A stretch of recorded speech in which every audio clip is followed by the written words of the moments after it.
Sarajevo. It's a powerful South African stage production. It's set during the Bosnian War in the 1990s, running at Theatre on the Square in Sandton from the 5th of August up until the 22nd.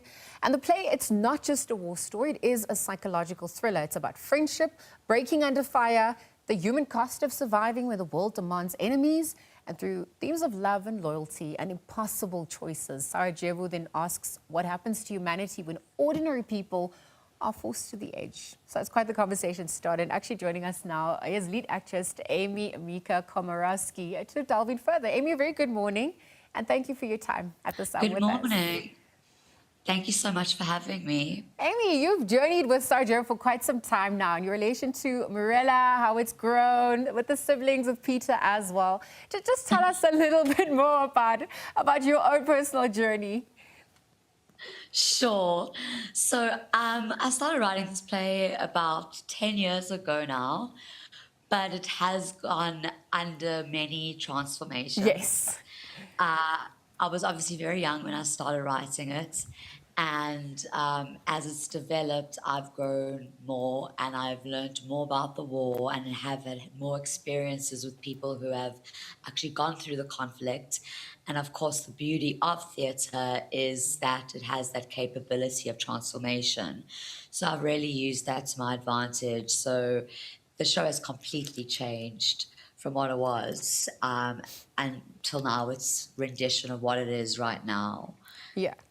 Well, Aimèe, I actually want to draw parallels in terms of what's happening in the world right now, given the themes that's also playing out in Sarajevo. I mean, it's people who once loved each other, they're pushed to the edge. What choices do you make? There's no clear hero. It's on the spectrum. But even just, you know, what the most frightening part about human nature is, or you know, what can happen when we're looking at war, when we're looking at divide and conquer, or what happens just before that moment, that pregnant pause. Perhaps you could draw parallels on that and how it still continues in this day and age.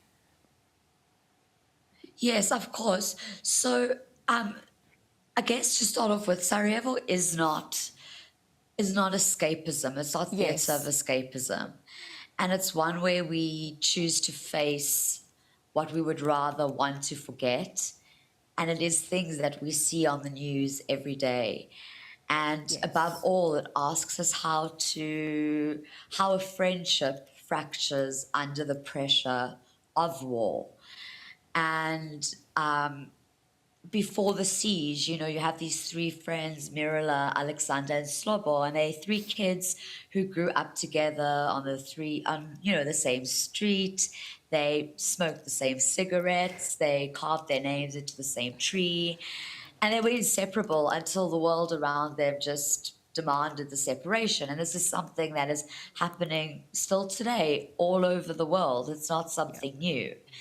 And war, it redraws these borders, like not only on a map, but between people. And that's what Sarajevo focuses on. So although it is about conflict and it is about a war, we try to focus on the people. We try to focus on what the different characters go through and how Mirella clings to memory and how Alexander is this naive Romeo who is just torn between the ideology, and Slobo, who tries to cling on to a version of himself and, I don't know, hopes that he still exists.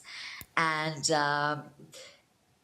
each is forced into a role they never chose. And the bond that once felt unbreakable just begins to completely tear apart.